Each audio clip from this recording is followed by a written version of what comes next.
What's going on, everybody? Today we're talking about $1 trillion.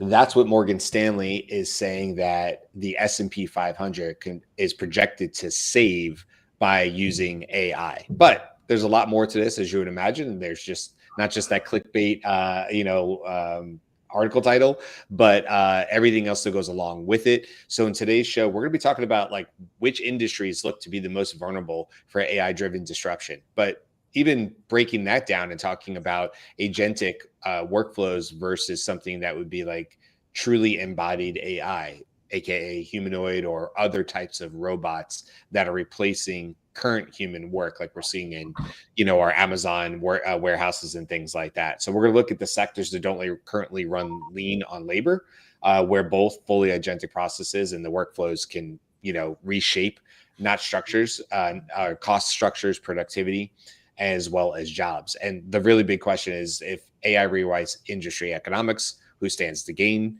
who risks collapse? What does this all mean for the workers in the middle? This is the Daily AI Show. Today is September 2nd, 2025. With me today, we have Andy, Jimmy, Carl, and Brian. And guys, I want to kind of like maybe start this off by just bringing up one of the articles that I was leaning on for this that first caught my attention. It was actually out of Fortune. Now, this is a Morgan Stanley research paper that they put together, but this Fortune one blog does a pretty good job of sort of giving us the highlights. Let me just get this up on screen real quick.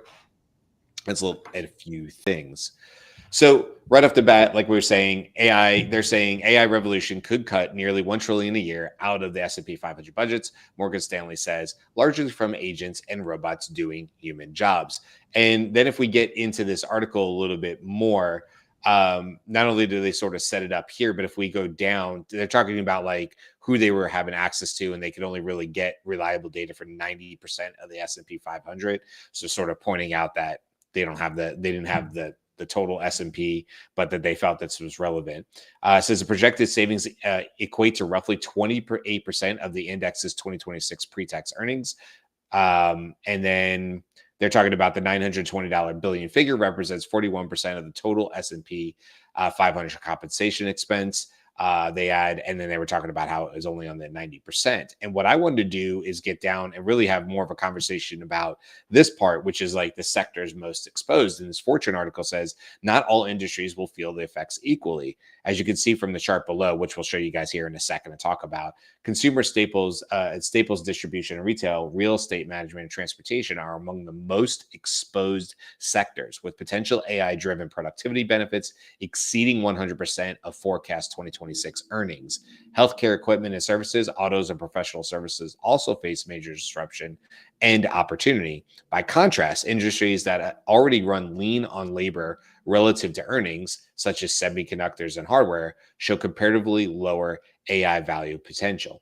And then we have this exhibit here, and I'm going to share it on this tab instead, so it's a little bit easier. It gets a little fuzzy there, but this is what they're referring to as far as the excuse me, the exhibit or the chart below what we were just reading.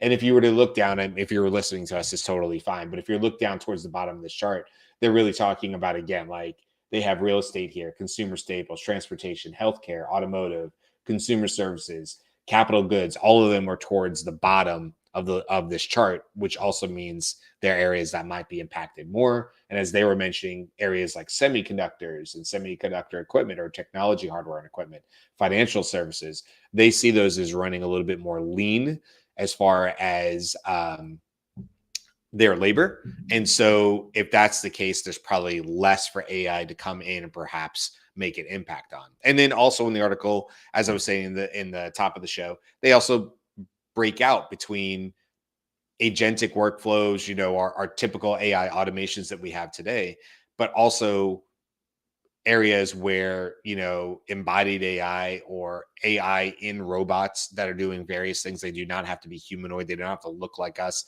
for it to count. Obviously, areas where you have a lot of people currently doing those types of jobs. Again, think like your Amazon or your Walmart warehousing. And those are being replaced by autonomous robots, which is already happening. That's nothing new. You can see how that would have a major, major impact on jobs in those areas, those sectors versus maybe the semiconductors. So that's just a high level to get us started here, so everybody knows what we're kind of talking about. But really, this is about just having a great conversation about where this 1 trillion could potentially have an impact. And again, this might happen over years, if not decades. Morgan Stanley certainly was not saying that this was a 2026 thing, but they were just making projections towards the future of these S&P 500 companies. Carl, I know you only have a little bit of short time with us, so I want to bring you in first. Obviously, you deal with a lot of companies through 0 to 60 AI. You're always, I know you've talked to us before, you're always in meetings, you're usually in person in meetings. How does this line up with what you're seeing in terms of AI disruption? The first thought I had was when I think it was 2023, very, very similar reports came out. I just can't remember who. I feels like the exact same companies were making the projections. And I think like we just don't know.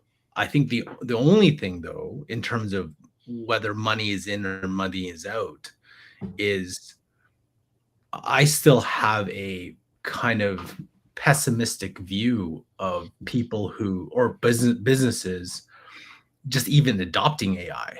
Like it's a hard slog for just companies in general to, let alone try to put AI into their current services, right? And I feel more optimistic for companies who are native. So to me, that is the real threat, which for some of these companies. So I'm not sure about millions of dollars or trillions of dollars. I think it'll just change, like where we are today versus where we were a couple of years ago, 2022, 2023, going into 2026. Can you believe that? We have like one more quarter. And I think it's very fascinating. I want to point down to China versus, let's say, North America. And maybe we can go down this route, maybe not. Do you notice in if all the talk of our, businesses, our governments here, it's all about, oh, what can this model do for me? What can, whatever model that do we have? And then even talking to business, like obviously a lot of them use ChatGPT. It's like, oh, can ChatGPT do use this? Okay. Versus in China, just so many, whether it's podcasts, news articles, all the various news sources, you can't be 100% sure. But from what I'm hearing is they're looking at not trying the one model to rule them all, but rather, hey, all the stuff we have today, how can we integrate it into government? How can we integrate it into business? How can we integrate it into your daily life? Like, how can we actually productize it to go into, what you're doing? And not that we're not doing it here, but they're doing it on a national scale. Like that's part of the some of the operations that they're doing. So I'm curious to see how those two different approaches or mindsets are, because you can kind of see where, yeah, it's obviously easy with the Chinese government to be like, hey, we're going to go this direction, everyone's going to follow. Very easy to do that, versus North America, Canada, United States. It's very hard to do that. But I'd be curious to see with AI especially, maybe we kind of need sort of that JFK, hey, we have a mission, put man on the moon, versus the Russians to do it, right? Even Paul Reitzer was talking about, like, two years ago, he was saying, hey, we need a national effort to do that. I don't think there's a national effort. I think there's hey, get out of the way of the business and just let them kind of go where they take us, versus I think China's like, hey, let's get going and do that. So very, very interesting take, which and then relates back to the S&P, because where will the money be then moved around? Because the money has to go somewhere, right? If you're losing trillions of dollars in the S&P, that money is going to flow somewhere. I'm not sure where that money will flow. Will there be brand new industries that money will be invested in. Maybe it doesn't even leave the S&P. There'll be just different things that money will go to. Maybe the same Fortune 500. Maybe someone, I have a feeling Andy might know this, and not because I think Andy might know this because his time as like CTO, maybe they're keeping track of these numbers. How often does the S&P 500 change? Who is in there, who's out? Because that, to me, that'll tell me, like, if obviously it's a rapid drawdown, how fast businesses are leaving versus new ones in. How does that impact? And then he's gone. So obviously, Brian's gone. But yeah, you kind of know where I'm kind of going with that. I can opine on that. Yeah. So first of all, the total market cap of the S&P 500 is 60 trillion, roughly $60 trillion. And, that's a huge index. The S&P 500 is a very large index. And yeah, the competitive changes in various industries do cause some people to fall off the S&P 500 and others come in, but it's fairly stable because of the scale of that thing. So it's not like it's really radically changing, in a near-term basis. But I wanted to bring your attention to something about that market cap. So what the Morgan Stanley report says is that the $1 trillion of savings that S&P 500 companies have available to them through automation and embodied AI, and I'm using automation as a shorthand term for this agentic workflow assistance that's going to, replace some workers, but also augment other workers who are skillful with them and allow them to fulfill multiple roles within the company. So overall, this $1 trillion is being saved by reduction in headcount. Mm-hmm. That's where it's coming from. And it says it's going to be $1 trillion annually for the S&P 500, this $57 trillion value collection of companies. The market cap addition that will be created by that reduction of headcount will be about 15 trillion. That's in the Morgan Stanley report. Now, remember, the Morgan Stanley analysts they're constantly trying to figure out, okay, where do we put our money? Where do we put our clients' money? And they do deep analysis on what the prospects are for each company and for the market overall. And what this is telling you is that 15 trillion is going to be added to the $60 trillion value right now. That's a major increment to the S&P 500. And what does that mean? Stock values are going to go up dramatically because of AI. At the same time as almost half of the employees who are currently the largest expense of the S&P 500, right? The labor component is really what's costing the loss of all those jobs. Nearly half of those jobs are going to be carved out of those companies. And so stocks are going to go up in value and household values are going to go down because they're going to lose their income. That's the takeaway on this thing. It's astounding, frankly. And I think who's going to lose, or not even lose, who isn't going to get hired? Because it's probably through attrition, right? It's not necessarily, there might be sweeping layoffs, but that goes back to what you're saying, Carl, about there has to be a verified working AI process in place that you can now say these 100 workers, we've successfully replaced them. That, I agree, is probably less likely than what we've already seen in the news from CEOs, Duolingo and some others, who basically came out and said, and kind of got flack for it too, got pushback.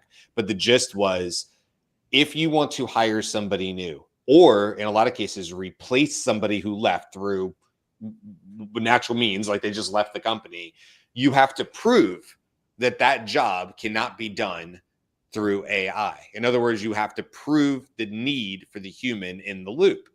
And so where will AI come after jobs the fastest? Well, we do see it in robotics and stuff like that, but more than likely it's going to be your entry level, post college, entry level type jobs. And it's going to be the ones that are very repetitive. That's usually where the robotics comes in.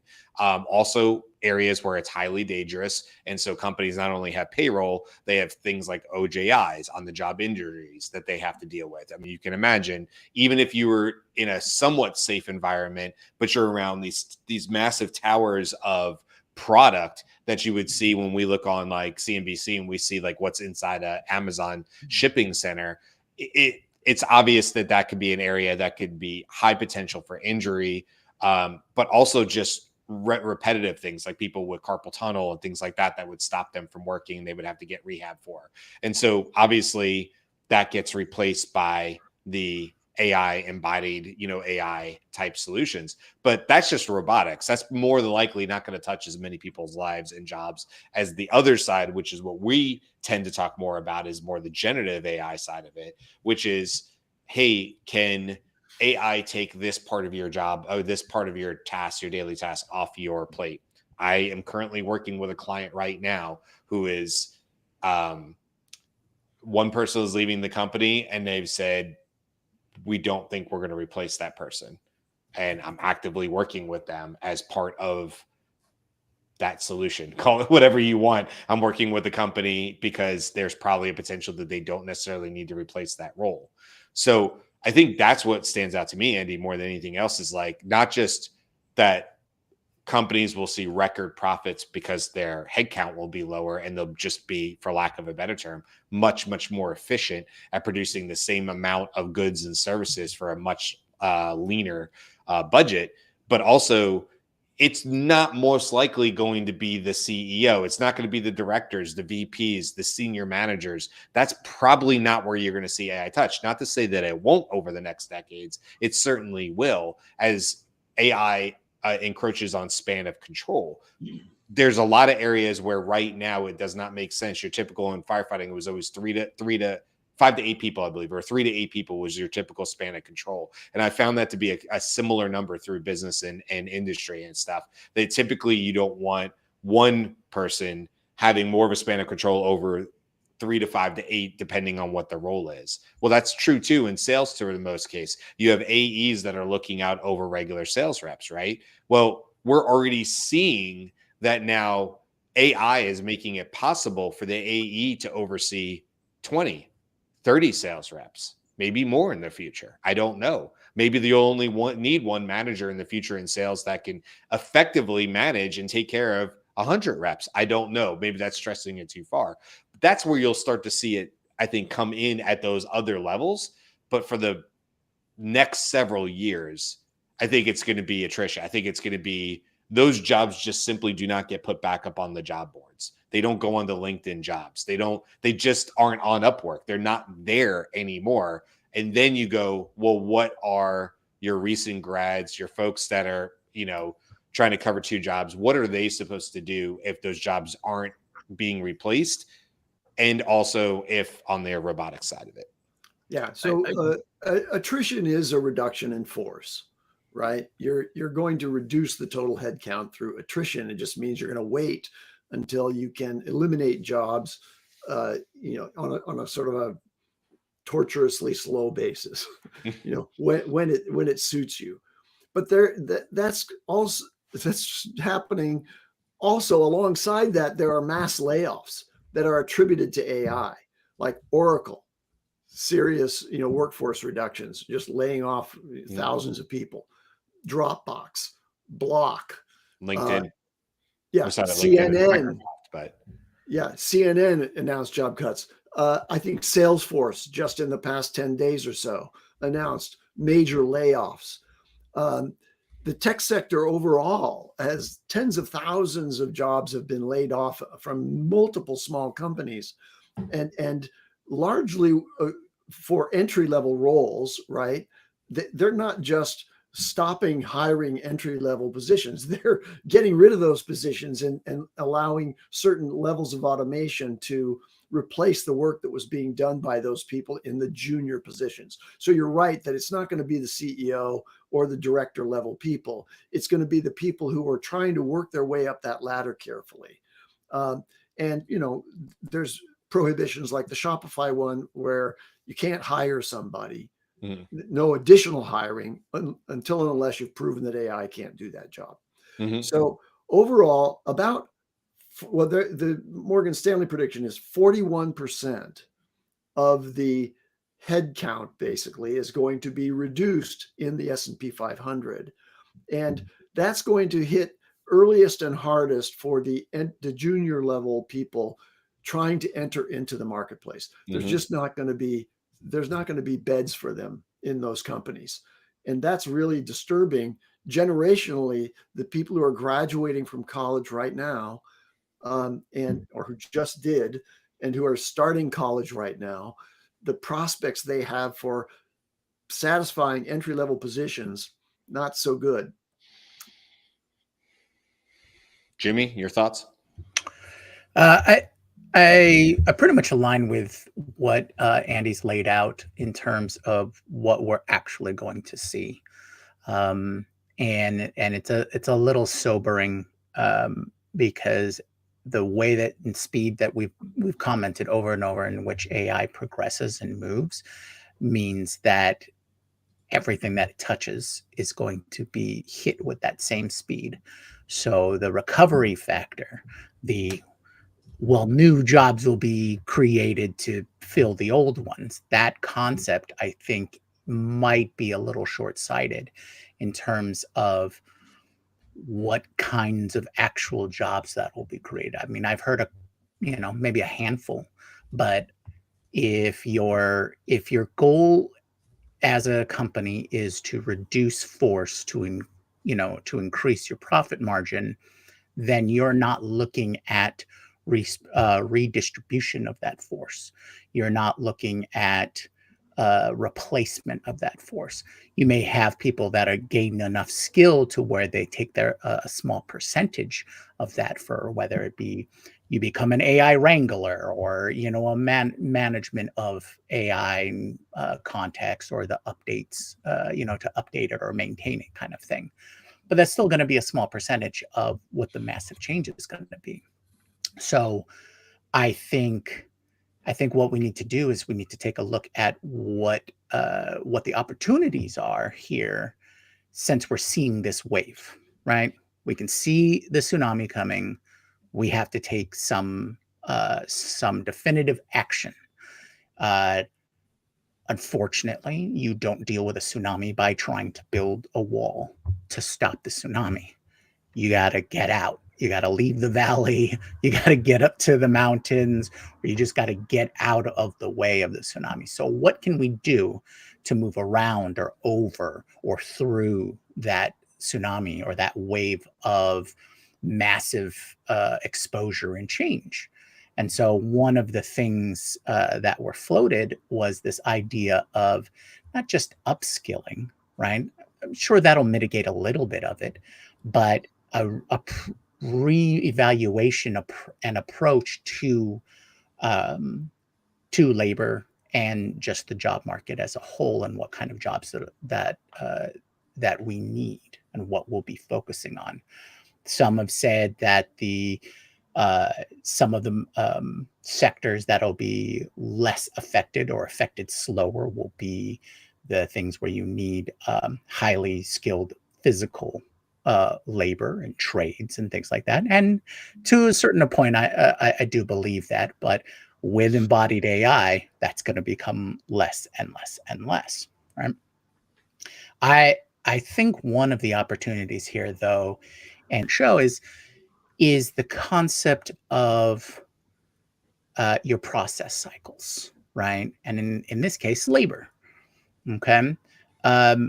Are there companies? Is there any significant movement in the mindset of, I have X amount of labor, can I redistribute them or repurpose them to maximize my productivity? as opposed to let's save a bunch of money and that'll look good on the, in the market or anything like that.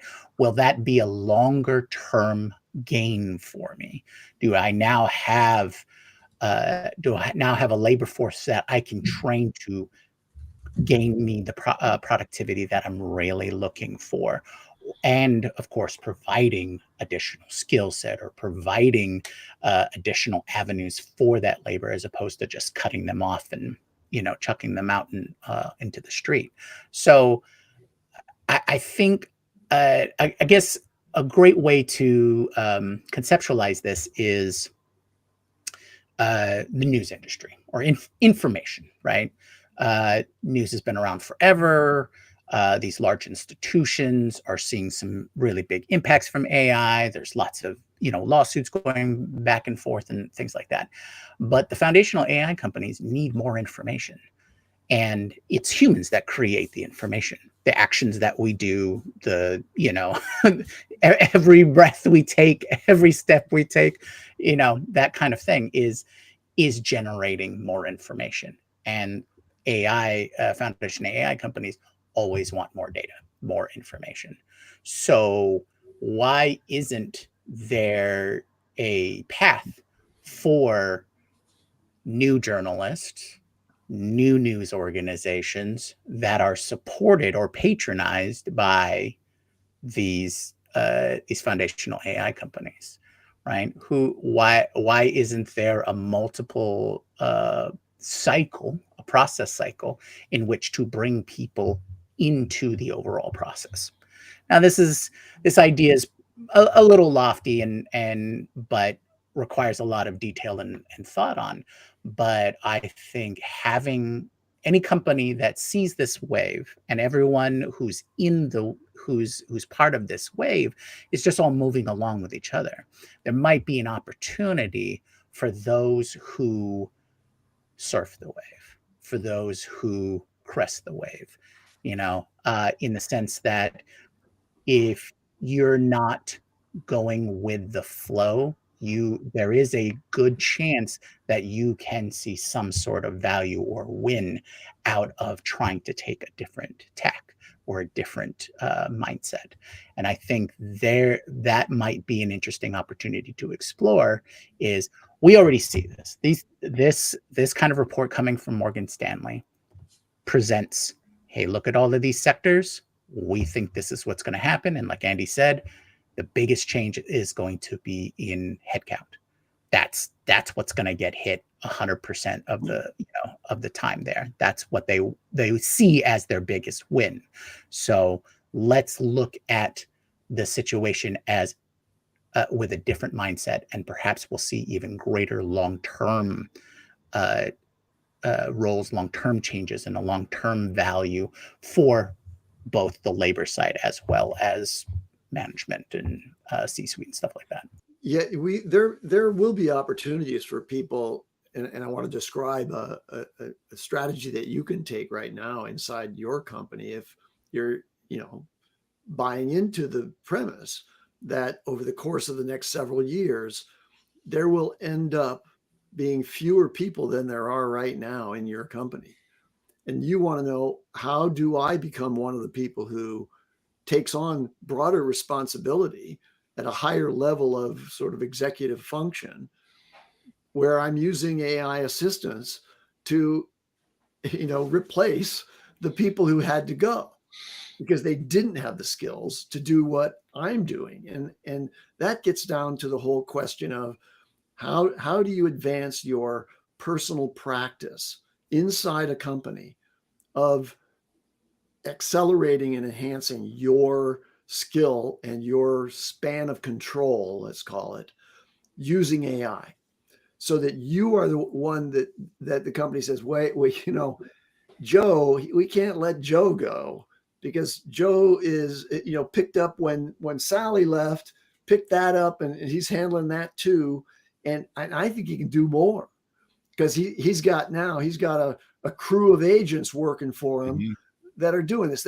That is the future for the people who are going to remain in those organizations. So I agree with that. With the current mindset, that of course is the steps that you need to take. I agree with that. I'm looking at a more longer view where we need to skip that. We need to get to a higher level than, okay, what can I do to just save myself? Right? That's short-term thinking. What's long-term that's the thinking? capital free market approach. Is like, what can I do to save myself? I have to increase my value, even if it's at the expense of others, but I've got to be the winner in this game. Yeah, I mean, that's what you have free to. market is all about. Yeah, you have to. I mean, look, I personally would have probably been out of a job had I not pivoted to AI, because what I did beforehand, maybe not. I mean, I did consultancy work at Scaled, and handled all of our LinkedIn strategy. It was what I was hired to do several years ago, 4 years ago. And obviously with AI, a lot of what I was delivering to them beyond the strategy, which was a big part of it, was actually customized LinkedIn posts and things like that. And obviously that got drastically easier. There's still a good reason to have somebody who's a really good copywriter outside of AI. I don't mean to say AI can replace a great copywriter, because I know a few phenomenal ones. It certainly brought a tool to a lot of people who had no skill in writing great copy and leveled them up. And so what it did was it made it so that some people just didn't need to have that expense. Copywriting is expensive to have somebody come in and do that. And we certainly had clients that paid us good money to have me run their entire LinkedIn strategy for them over several accounts and different things like that. I look back at that and I go, I mean, I'm glad I obviously made the pivot. It's because I could truly see, like you guys, that I was going to love talking about AI. This is not a chore for me. It's the work I do, but it's also not a chore for me to talk about this every day. And that was pretty obvious early on for me. And so I made that pivot. I guess nothing was guaranteed that, nothing's guaranteed that I stay in the position I'm in. It's possible that I am building the solutions that replace me at Scaled. But to your point, Andy, like, well, okay, so does that mean you don't do it? No, I think of it as like, well, yes, I am building solutions that operationalize and scale what I'm capable of doing at Scaled, so that we can grow and bring on more and more AI consultancy clients. That's the goal. And then what that means is that I have to level up. I have to go to that next level and say, okay, it's one thing that I can build and do, but can I manage and accurately distribute my knowledge to a team of people who can build and do and make sure that they stay on their project management timelines and things like that for our consultancies. And that will absolutely have to be where I elevate to. Otherwise, I will AI myself out of my own AI job. And I think there's a lot of people who probably feel that stress where, you got to look out for number one. But as you write new SOPs, as you operationalize, as you write down all the different steps, yeah, there's a lot of people who are going to protect that. I deal with it. I deal with people who are clearly protecting and they're gatekeeping and they're slowing down the progress that maybe we need to make with our clients, because I imagine they're fearful of what that means. If they give up the goods and they explain all the processes that they maybe uniquely know how to do, that exposes them. It exposes their job. It exposes the real possibility that the company may then go against what you're saying, Jimmy, which is redistribute labor into other areas and continue to grow. And perhaps it just means that there's no longer a job there for them. So I feel it. I mean, even though we talk about AI, I certainly feel it. I don't think any of us are immune to it. Maybe you a little bit more than the rest of us, Andy, since you're on the post major career part of it. I don't want to say retired. I don't think that's certainly accurate. No, I mean, I'm when you do retired. work with mid-age, I'm retired. I can prove that I'm retired by the paucity of income, right? There's one test of whether you're truly retired or not. It's when your income drops to zero, then that's where it is. That's your retirement. Okay, well, you are retired. I just knew you were doing consulting work and stuff like that a little bit here and there. So yeah, but I understand what you're saying. Dabbling in that, yeah. Dabbling, yeah. So anyway, look, I think we've had a lot of people, Delman, Cisco, and Greg, and a bunch of other folks in our chat are also chiming in here. Delman saying we could see this coming when ChatGPT first hit. The mainstream, everything became about business and making money. The rest is an afterthought for the loudest voices. Cisco is talking about this as well. Greg has been talking about this. I appreciate all of y'all being in the chat and adding to this conversation. As always, we read all the conversations and pull them into the conversation. We read your chats and we pull them into the conversations wherever we can as we're having a conversation. I think there's, Jimmy, the only thing I'll say back to you is like, I think there is a lot of companies. In fact, we actually kind of talked about it yesterday when I was talking about Jensen Huang from NVIDIA, who was talking about, I think a lot of companies will, he was saying, I think a lot of companies will take and dust off these ideas that were on the shelf and perhaps put new energy towards them, because as you get more and more efficient with AI, well, if you aren't fully looking to reduce labor and headcount, you might start taking those people that are, the AI is encroaching on their work a little bit more. And if you're really forward thinking, to your point, like how do you look beyond the next step, then it should really be about like, well, what big projects and how do we take really great workers, hopefully people who are just good people, they're a positive add to the company, whether that's remote or that's on-prem or whatever, and educate, retrain, or whatever they would have to do in order to put those people on a new project that perhaps just wasn't going to get any love and did not have any money to really support it. But maybe the company is saying, hey, that was a really good idea. We just don't have the resources to put against it. Well, AI may allow for some of that redistribution. Are more companies in the S&P going to go for reduced headcount and still hit this $1 trillion a year projection of Morgan Stanley? I don't know. But regardless, it's going to obviously have a big impact, right? Regardless of how it happens within the S&P, it's going to have a huge impact. And then I just want to like circle back on this point to you guys.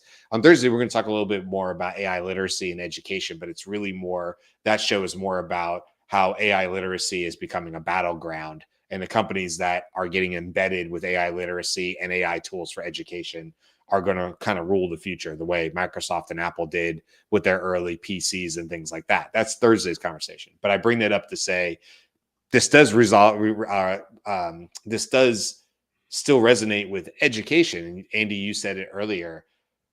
So if you have those recent grads or people, look, your high school counselors aren't going to help you. They're not up on this. They have enough going on. They're going to push you into the things that they know, and more than likely that hasn't pivoted. I'm not picking on all high school counselors, but more than likely that hasn't pivoted as much as it would necessarily need to for really good guidance with AI involved.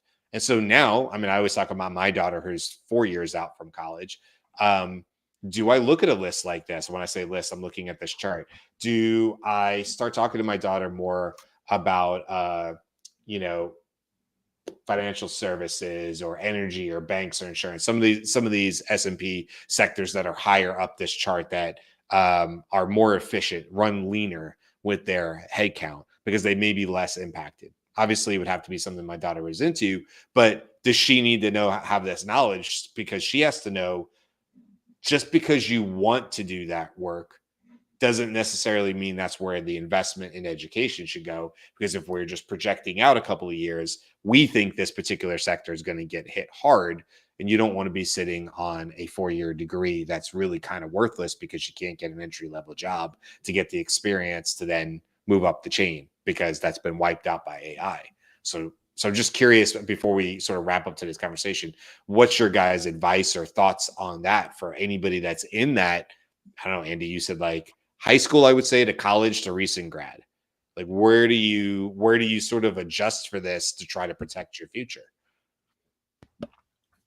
Well, I think high school's premature for worrying about those things, with rare exceptions. People in high school are just trying to learn how to socialize and, get by, struggling to, actually complete the process of getting entry to the next phase, whether that's a gap year or college entry.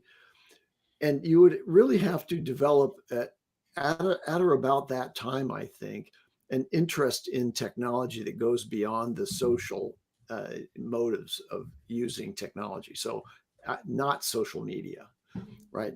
Unless you're going to do social media of the TikTok ilk, where you're going to actually try to be informative and educational for a certain market space, and you learn how to use those tools, for the purposes of, being an influencer who's at the vanguard of what it is that needs to be understood and known about the technology implication, or the implications of technology on your generation. I think that would be a really interesting thing to start to adopt at high school.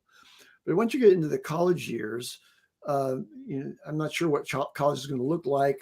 I actually discouraged my now 27-year-old daughter from continuing in college. And so that was many years ago now, but I'm glad I did. I don't think it would have served her particularly well. And, I'm coming from the standpoint of someone who, did the full, elite educational series, right? I was definitely a poster child for doing that. But I don't know that that's the right path anymore. You can learn so much more now, self-directed, accessing all the information streams that we do today, but focusing on those things that interest you in particular, but always in the background using now AI as a method for organizing, retaining, digesting, presenting, and accumulating a knowledge base that makes you an expert in some area, at least knowledgeable in some area, so that you can be a contribution to the people around you. It doesn't have to be just society broadly. You don't need to have that reach. But I would say that you need to have a level of intellectual and academic-like curiosity that pushes you toward developing something of your own, something that you can be recognized for, assessed for, as having achieved something that is, now something that you own. It's your personal capacity that somebody's going to find interesting, whether that's a life partner who may become your collaborator in doing things that are remunerative to you as a team, or in a company that needs people who can take initiative and self-educate and learn how to get things done. I'm going to thank you for that. As you were talking, our live recording number restarted, Jimmy, at the top. And so I don't know what that means. I guess I can ask in the chat really quick. It's Mine going for, mine shows 42:55. Oh, mine shows 49 seconds. So, yeah. No, so it's got a little concerned, but it might have just been me on my on my blip on my side. But thank you, just so sorry, Andy. I just was like, that was really nice, but I just want to make sure we were like live when that was actually happening. Yeah, I show zero people too in the chat, so obviously mine kind of reset on my side. All right, anyway, we just bumped up. I can't see the time up there, but Jimmy, do you want to just kind of take us home on this, and then we'll wrap up for the day? Sure. I love everything that you said, Andy. I think that is some great holistic view of approaching it. I'm gonna break from my perspective. I'm gonna break it down as simple as I can. Number one, unless you're highly privileged, life is going to get harder. Number two, empower yourself with AI. All of the things that Andy said, whatever you can do to really make your place in understanding these tools. Build your own set of things. If you think that, hey, I want something to do this, or I want something to do that, or I need to fill in a certain gap, or things like that, build your own. That'll give you experience in the skill set and provide you more leverage in negotiation, which leads me to the last one is you work for yourself. You don't work for anybody else. You work with others. You collaborate with others. You, whether you have a W-2 or a 1099 or you're an entrepreneur, right? You work for yourself and don't give that power away. And then from there, that should hopefully give you the foundation to then enter into whatever aspects. Keep your mind open. Who says you have to work for somebody else? Why can't you do it yourself? And I think that's a lot of the empowerment that AI will give us, no matter what sector or industry or motivation or ideas or interests that we might have. I do think you're right. We will see more entrepreneurs and more people who do independent work or independent contractors or whatever, 1099s, than we probably have ever seen in any time By previously. Because, necessity. Yeah, you're yeah, right. but also that could mean more wealth and more prosperous, times for them than by any other means. Because to your point, Jimmy, you're at least the captain of your own ship, and there's something to be said for that. You're right. I've You, done you both. might, I've been the entrepreneur. I've owned my own businesses, and I'm obviously salaried now. And you there could are be, pros and cons to both. that's right. You can be the captain of your own van down by the river. Yeah, Yeah. yeah. I hear Portugal is nice. There's a lot of people living van life now, using Yeah. Starlink and Listen, my yeah. my wife and I talk about it often. I don't think either one of us, we don't need the big house. We don't need that stuff. So priority one is our daughter. And then after that, yeah, we do talk about Portugal and Faro and places like that that have a much, much cheaper cost of living. Because why not make my dollars go farther? So there's always those types of solutions too. All right, we got to wrap it up for today. Thanks to Andy, Jimmy. Carl had a drop earlier. He had some meetings, but make sure you guys come back the rest of the week. Tomorrow, Jimmy will be handling the news as always. I think I'll be here for that. Well, the three of us will be here. And then Thursday, as I mentioned, we'll be talking about the battleground that is AI literacy in our schools.